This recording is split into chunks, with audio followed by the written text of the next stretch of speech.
Avant, j'étais au chômage. Mais ça, c'était avant.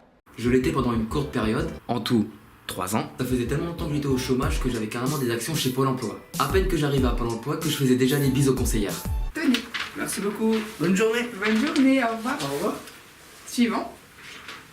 Salut Céline, ça va? Ça va et toi? Brigitte, elle est là? Oui, elle est dans la salle du fond. Salut Brigitte, ça va? Bon, un peu plus de sérieux. Je me rappelle qu'à cette époque, on me posait toujours la même question. Tu taffes dans quoi? Ben, je suis au chômage. À force, ça me saoulait tellement que je leur répondais ça. Tu taffes dans quoi? Ben, écoute, je travaille dans la plus grande entreprise de France. En gros, t'es au chômage? Quand tu venais la première fois pour t'inscrire chez Pôle emploi, ils te donnaient une carte avec ton identifiant et ton code. Cette carte, elle servait pour t'actualiser toutes les fins de mois pour toucher l'argent du chômage. Croyez-moi, cette carte, c'était notre précieux.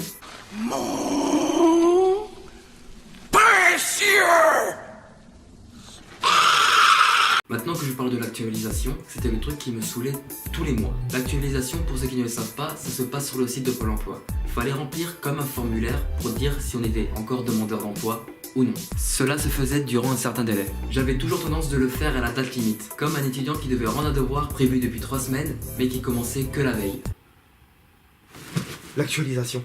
Si on n'actualisait pas, on était radié de Pôle emploi. Se faire radier de Pôle emploi, en gros, c'est ne plus toucher de chômage. On se faisait pas que radier si on oubliait d'actualiser, mais aussi si on déclarait pas avoir travaillé. J'ai une connaissance qui a essayé de cumuler le chômage et le travail sans le déclarer à Pôle emploi. Mais ils sont pas cons chez Pôle emploi. Ils l'ont remarqué. Et lui, il a pas été radié de Pôle emploi, il a été irradié. Mais le pire chez eux, c'est le temps d'attente. Il est encore plus long que pour aller voir un concert de Michael Jackson dans les années 90. Installez-vous là-bas. D'accord. Bonjour.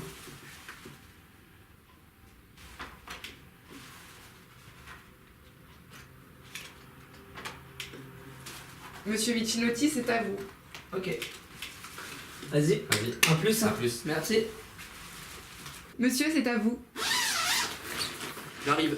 Le pire de mon expérience chez Pôle emploi, c'est qu'ils m'ont donné un rendez-vous à une heure précise et ils m'ont fait attendre comme ça. Ils foutent quoi? J'avais rendez-vous à 9h30. Il est quelle heure là? Sérieux, il est déjà 11h. Monsieur, excusez-moi, on vous a complètement oublié pour le rendez-vous de 9h30.